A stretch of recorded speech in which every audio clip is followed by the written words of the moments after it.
Salut à tous, c'est Samuel en compagnie de Iron Man et de Thibaut. On se retrouve pour du Queen Studio. Remerciements au poteau Florian des Rift Store, comme d'hab. Les produits Marvel Queen Studio, c'est la seule adresse où les trouver. Buste Life Size Mark 7. La boîte, vous remarquez que un homme mort. Je peux mettre dedans. Franchement, elle est énorme, elle est trop grosse. Visuel de la boîte, on a le... Ouais, 1m22 au moins. Visuel de la boîte, on a le buste qui est directement représenté. Marvel Studio, Avengers, une boîte plutôt bien imprimée pour une fois et pas dégueulasse. L'autre côté, de l'autre côté du buste. De face, au-dessus, juste, à mon avis, Marvel Avengers, puisque c'est la première fois qu'on voyait la marque 7. Et puis, c'est tout. Contenu. Ah, qu'est-ce qu'on a? Rien du tout. Contenu. Le contenu, on retrouve bien le buste, les différents éléments, le casque, l'Arc Reactor, ça on va en parler forcément comme d'habitude, et puis les différents flaps sur le côté. Montage. À l'intérieur, certificat d'authenticité, combien y avait-il d'exemplaires? 1200. Et celle-ci est la numéro 484. Grosse polémique sur ce buste, beaucoup ont reçu avec plein de défauts. Ils ont changé leur manière de faire. Non, il y avait déjà ça. Je pense qu'on a... Non, c'est sur les 1,5 où on a le mot plexiglas, etc. ou autre. Beaucoup de polémiques sur ce buste. Beaucoup ont reçu le buste avec énormément de débordements, des retouches de peinture dégueu. Donc là, actuellement, Florian est en train de voir pour faire du save avec Queen Studio parce que les consommateurs en ont marre d'avoir des produits bâclés et pas finis. Qu'en est-il? Aucune nouvelle de Queen par après. De celui, ouais, surtout. Qu'en est-il de celui de Thibaut? On va découvrir ensemble, voir si sur le casque il a des problèmes de peinture ou quoi que ce soit. On va le voir. On peut déjà voir sur le buste en lui-même, pour le moment, le panel lining est pas dégueulasse. Non, franchement, je vois rien de sur celui de Thib, ça déborde pas. Les parties ici sont propres. Non, je vois pas de truc dégueu sur celui de Thibaut, ni de défaut. Pas de... Toi, tu as la chance d'avoir un exemplaire. En plus, on n'a pas eu un exemplaire sélectionné exprès pour nous, quoi que ce soit. C'est un hasard. On a reçu le buste de Monsieur Tout le Monde. Non, franchement, rien. Là, rien. On va voir les autres pièces ensuite. Qu'est-ce que l'on a? On a... en dessous si tu veux, ouais, bon, à mon avis, c'est Queen, c'est tout super simple. Il va juste être mis Queen Studio Mark 7 et la limitation, c'est ça, Avengers Mark 7, 484 sur 1200. Architecture un petit peu moins développée que la Mark 3 au niveau du buste. C'est ce que je regrette. La Mark 3, franchement, cette base-là était monstrueuse. Mais on reprend des pistons, des trucs d'armure, des câbles, etc. Le buste en lui-même, c'est déjà une très grosse pièce. Les roquettes se trouvent juste ici sur le dessus. On va y ajouter les flaps, également les épaulettes, et puis le casque et l'Arc Reactor. Tout de suite pour terminer. On y go. Tu veux... Là, je sais pas, il y a un sens. Donc ça se met à la base. On complète la base avec ces morceaux-là. Voilà. Ça habille déjà un peu plus. C'est déjà plus joli. C'est clair. Devant, il y a un logo Avengers. Oh, très probable, oui. Non, il n'y en a pas. Pas sur celui-là. Les différents éléments. Donc ici, tu as les deux flaps. Ça, c'est si tu veux cacher les lance-roquettes? Non. Non, à mon avis, en fait, tu as le flap et puis ça viendra par-dessus le flap, je pense. Donc les flaps alors. Ici un petit jeu qui fait qu'on a un niveau un petit peu différent, mais la pièce ici doit relever un petit peu. Donc à mon avis peut-être quelque chose à mettre dans le pegs pour que ça relève et que ce soit à la bonne hauteur de cette manière-là. On a un petit jeu dessus qui fait que la partie avant retombe un peu vers l'avant. Ici on a premier flap. C'est ce qui se met derrière. Enfin c'est ça fait là, qui se met après parce que tu as l'autre. D'accord. Un premier flap avec architecture robotique de nouveau, hyper armé comme la Mark 7. Aucun problème de paint, non même à l'intérieur, rien du tout, tu vois. La rouille, etc. L'usure est bien peinte. Aucun problème. Plutôt propre. Là, tu as les deux autres gros flaps. Donc ceux-là, c'est ceux qui vont là derrière. Ceux qui sont en dessous. Et là, de nouveau, tu n'as aucun problème. Pas de lining, nickel. Et franchement, il n'y a rien à dire à moi. Non. Petite feutrine pour pas abîmer la résine quand on enfonce le flap. Par contre, ça rajoute de la profondeur. Hein. La vache, un peu mon neveu, quoi. Un peu mon neveu. Cette partie-là, du coup, va venir se mettre, elle, par-dessus, qui vient poser.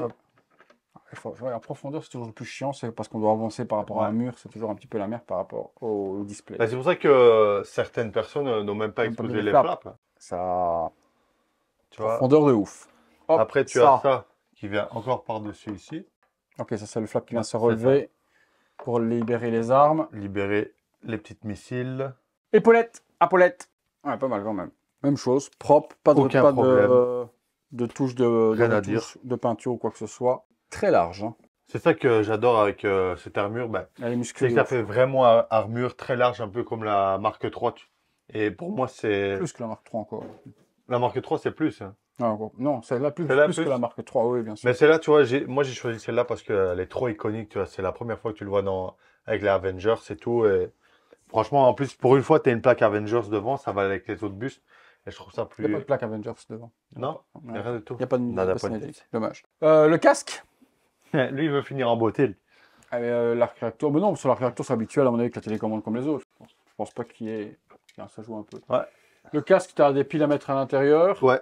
Et un bouton. Piles à mettre. Ça, c'est chiant. Ça, c'est le casque comme le Mark III. J'ai déjà dit le Mark III. Non, c'est pire. Parce que Mark III, c'était non, et putain, pour y aller, il fallait te casser le doigt. Hein. Non. Ici, tu ne sais pas te casser le doigt. Tu es obligé de retirer. C'est encore pire. Donc, pile, fausse pile. Merci, derrière, bonsoir. Alimentation et roule ma poule. Hein. Ouais, c'est ça. C'est poussoir ou c'est on-off? On-off. Ouais, donc tu es tranquille. Donc ça, c'est bien. Mettre des fausses piles et alors faire aller le. Tu peux mettre les piles quand même. Donc le casque, voilà les piles, même chose que Mark III, deux piles AAA. AAA, c'est ça. À mettre à l'intérieur, sinon vous mettez les adaptateurs secteur avec le petit câble derrière, vous branchez sur la domotique et vous pouvez vraiment aller allumer votre casque facilement. Les yeux ne sont pas extraordinaires au niveau du light-up, mais les piles ne sont peut-être pas à 200% non plus. Bim. Ensuite, on a, comme tous les autres, c'est... Et il se recharge sur USB ou il est à pile? USB comme l'autre, ok. Et là, par contre, tu n'as pas de bouton on-off non plus, c'est que télécommande. Que télécommande. Ouais, donc on retombe sur la même chose. Un jour, peut-être qu'ils finiront par corriger les bustes et faire tout en une seule pièce avec une alimentation, mais là, pour le moment, c'est toujours pas le cas. On ne gueule pas, on connaît, c'est comme ça. Quels sont les modes différents que l'on a avec la télécommande? Donc, à nouveau, hein, tu perds la télécommande, tu n'as plus de light-up sur ton arc. Hein. Tandis qu'un bouton, ça ne se perd pas. Voilà, une télécommande. Ça se perd. Un bouton, ça ne se perd pas. Et voilà. Premier. Donc, mode en panne. Hop. La même chose que ça le réteint. Ok, pulse. Là, ça s'ouvre comme ça. C'est plus beau, ça. Mais après, ça reste allumé. Hop, tu réteins. Suivant. Juste éclairé. Okay. Simple. Et le pulse pour terminer? Ouais, c'est ça. Et là, c'est le pulse. Ouais, il diminue. Ouais. Et on voit le plus joli, c'est celui qui tourne et puis qui s'allume et qui reste fixe, c'est la première séquence de démarrage. Bon, tu as l'avantage, à part ce petit truc à devoir arranger, mais ça tu peux l'arranger facilement en mettant un truc dans le PEGS pour remonter un petit peu et que ce soit bien centré, parce que là il redescend un petit peu. Sinon le reste, tu n'as pas de défaut de peinture, ni sur le casque, ni de retouche, ni de panel lining qui a dégueulé. Si je dois chipoter, limite, aller un petit peu ici, là, sur le là, mais vraiment... C'est vraiment pour dire de super droit. Sur l'or, en fait. Mais tu as une édition qui est propre. Vraiment propre par rapport à ce qu'on a vu sur les réseaux sociaux. Il y en a une qui n'a pas vraiment de... Regarde ici, ça déborde pas. Que les autres, on a eu plein qui dégueulaient de partout. Très propre. La couleur, pour moi, c'est pas encore le bon rouge. On est vraiment sur la Mark 7. Un bordeaux vraiment très foncé. Pour moi, c'est... non. Pour moi, il n'est pas rouge. Hein. Ouais, ben, le Mark 7, dans le film, il est vraiment très bordeaux, très foncé. Mais franchement, je trouve que là, ça donne bien cette couleur-là. En plus, je vous mets une photo là, de la Mark 7, là, juste là. La couleur, vraiment, il est vraiment bordeaux, mais bordeaux comme le bordeaux. L'aspect mat, ben, on retrouve un peu, voilà, l'aspect qui soit mat, métallisé. Je la vois plus métallisée également dans le film, plus brillant. Et ça, ils ont choisi, comme la F16, de faire du mat sur le... Mais la couleur, j'ai jamais vu aucun fabricant faire une bonne couleur dans l'Iron Man, je sais pas pourquoi. Ça doit être... Et pourtant, c'est des produits qui sont pas... De la Mark 7. Ben même de toutes les marques 3 et autres, c'est toujours des couleurs toutes différentes. La Mark 3 était plus Bordeaux que ça? Je ne l'ai pas vu. Donc, Mark 3 et Bordeaux comme la Mark 7 pour moi. C'est vraiment les deux qui sont... Oui, mais je veux dire, le paint de la Mark 3 que tu as unbox, il est de la même couleur que celui-là ou il est plus Bordeaux? Non, c'est la même couleur que celui-là. La même. On peut prendre la même chose. La faceplate, normalement, elle est alu brossée comme a fait Sideshow sur la Mark 3. Mark 3, Sideshow, ils ont fait une alu brossée. Là, elle est mat. Là, c'est mat. Combien ça valait ça? 1009?